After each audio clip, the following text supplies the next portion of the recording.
ganito yan. Exit natin yung papile natin yung kaso niya sa sponsor. Then para naging maayos na tayo, sir. Ikaw babae ka!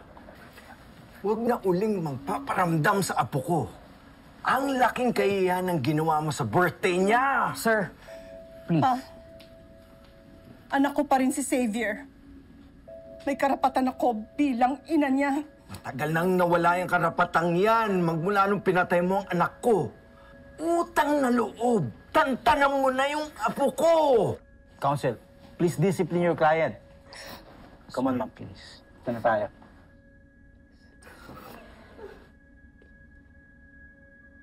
Sir, let's go. Sir.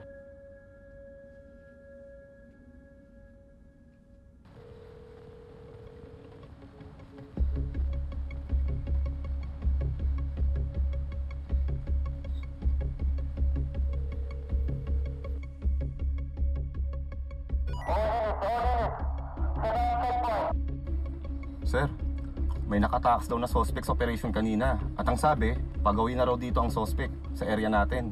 Meron bang description binigay? Meron, sir. Young male, fair complexion, 5'11 to 6 foot daw ang taas.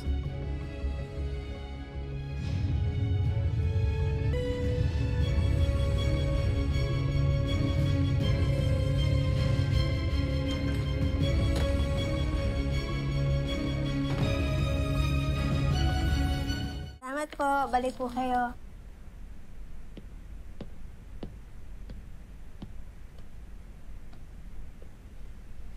Kamusta ka?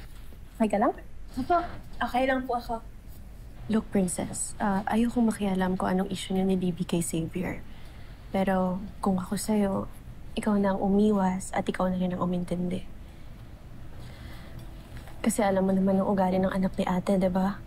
Hindi naman sa naninira ako, pero alam mo na ibig sabihin nun. Anong pinag-uusapan yung dalawa dyan? Wala, madam. Ano kami? Nagko-cross-reference ng inventory. Di ba? Well, since wala naman si Mommy, alis na muna ako. Total, mukhang kaya niyo naman dalawa yung trabaho dito eh. Okay. Alam mo na. Ito.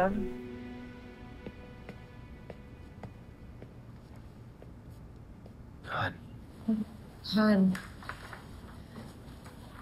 Han, gusto mo sa conference room ka muna? Han, busy ang conference room. At alam naman natin na marami tayong clients darating the next few weeks. So, okay lang ako dito.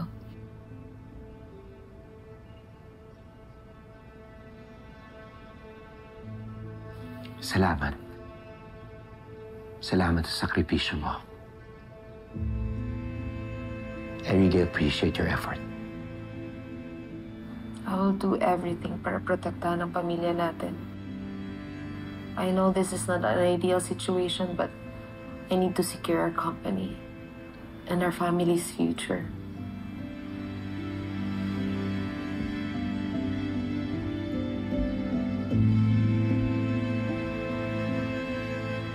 I love you. I love you. Thank you. I love you.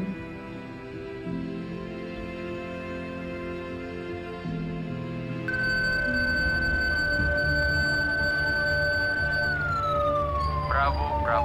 Nasa area ninyo papunta ang suspect. Copy, sir. Copy.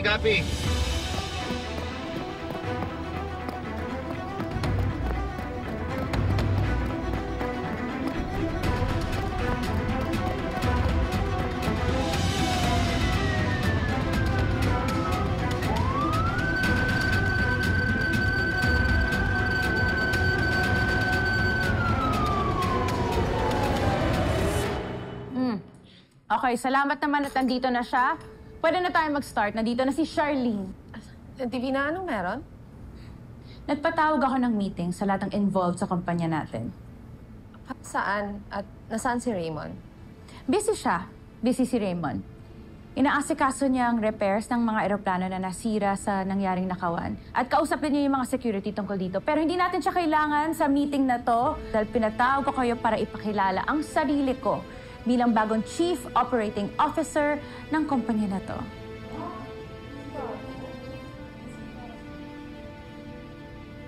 At dahil hindi lang ako investor at isa ako sa mga may-ari ng kumpanya na to, madaming magbabago sa office natin.